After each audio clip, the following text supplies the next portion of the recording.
శ్రీ గురుభ్యో నమః. ఓం శ్రీ సరస్వత్యై నమః.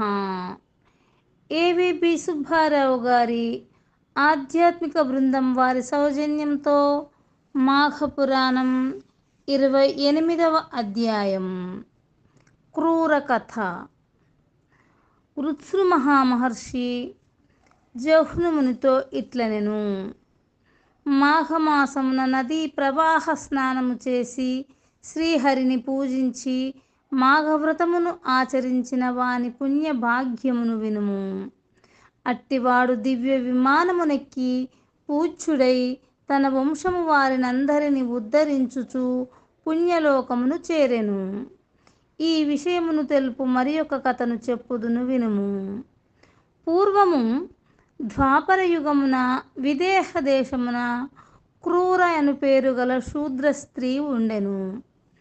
ఆమె యొక్క రైతు భార్య మిక్కిలి కోపము కలది. ఆ దంపతులకు జ్ఞానియగు పుత్రుడు కలడు. అతడు దయావంతుడు, ధర్మాచరణమనిన ఇష్టము కలవాడు.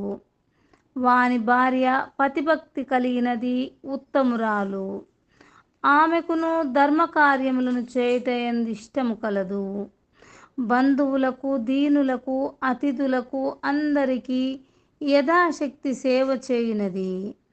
అత్తమామలకెప్పుడును సేవ చేయుచుండెను.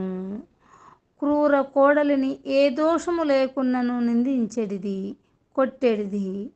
అప్పుడప్పుడు ఆమె భర్తను తలచి అత్తమామలు పెట్టు హింసలను భరించుచు ఓర్పుతో వినయ విధేయతలతో వారికి యథాశక్తిగా సేవలు చేయుచుండెడిది. ఒకనాడు ఇట్టి హింసను పొంది దుఃఖించుచున్న భార్యను చూచి క్రూరపుత్రుడు తన తల్లిదండ్రులతో ఇట్లనెను: నాయనా, అమ్మా, నా మాటను వినుడు. నా మాట కీర్తిని కలిగించున్నది, ధర్మమును సాధించున్నది. మీకు కోడలిపై కోపమెందులకు? కలహమునకు కారణమేమి? మీ శరీరములకును బాధను కలిగించు ఈ కోపముతో మీకేమి ప్రయోజనము? సర్వ సంపదలను నశింపజేయు కలహమెందులకు?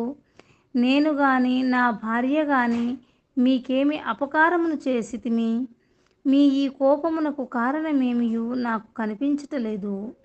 పెరిగిన కోపముచే ఆయువు, ధనము, కీర్తి, సుఖము, గౌరవము, జ్ఞానము మున్నగునవి నశించును కదా.